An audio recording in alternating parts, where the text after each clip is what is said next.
Jamais sans la grâce, une dévotion matinale qui vous connecte à la pensée de Dieu et vous donne la provision du ciel au quotidien. Bonjour chers amis, chers internautes, nouvelle journée, nouvelle provision. Bienvenue dans cette toute première dévotion de cette belle semaine qui s'ouvre à nous comme un bouquet de fleurs. Que Dieu vous bénisse, Père. Nous te bénissons, nous t'élevons, nous t'exaltons. Nous faisons appel aussi à ton Esprit Saint qui nous dirige, qui nous ouvre les yeux, qui fait tomber les écailles de nos yeux afin que nous discernions ta volonté, ce qui est bon, parfait et agréable pour nous dans cette journée. Béni sois-tu, Jésus. Amen. Alors, chers amis, chers internautes, nous continuons simplement dans notre méditation. Apocalypse chapitre 3, le verset 8. C'est Jésus-Christ qui parle à l'église de Philadelphie. Et du coup, quand nous parlons de l'église, nous parlons à chacun d'entre nous qui sommes des enfants de Dieu. Parce que c'est ça la véritable église. L'église, la vraie église, ce n'est pas une dénomination.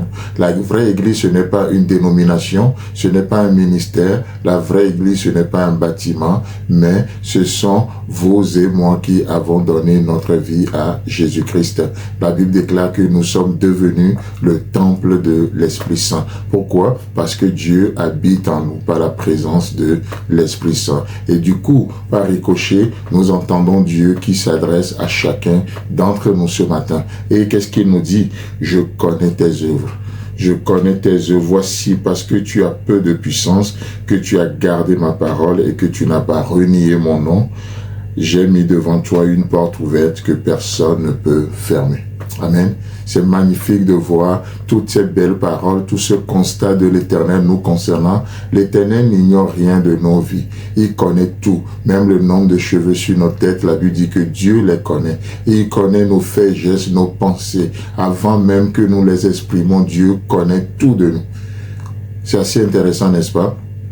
Et il dit, en connaissance de cause, il dit, je connais tes œuvres et tu as peu de puissance, mais tu as gardé ma parole.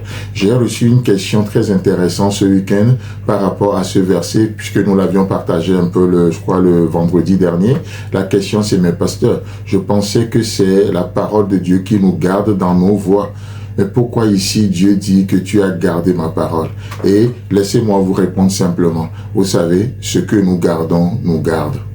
Ce que vous gardez, vous garde. Vous gardez la parole de Dieu, alors vous lui donnez la priorité, vous lui donnez la première place dans vos vies. Deux faits sont d'avoir un ministère vis-à-vis de vous, d'avoir un ministère autour de vos pensées qu'elle protège, d'avoir un ministère autour de votre cœur qu'elle garde. Ce que nous gardons, nous garde. Et ici, Dieu ou Jésus-Christ parle à l'église de Philadelphie et il dit, ta peu de puissance ne t'a pas empêché de garder ma parole. En d'autres termes, ta peu de puissance est assez suffisante pour garder ma parole. Chers amis, chers internautes, peu importe ce que nous vivons, peu importe ce qu'on nous a fait ou on ne nous a pas fait, nous ne pouvons en aucun cas trouver des excuses valables pour abandonner ou pour ne pas vivre de toute parole. Non, ta peu de puissance est assez suffisante pour garder la parole. Et ici, quand il parle de garder la parole, c'est aussi une métaphore pour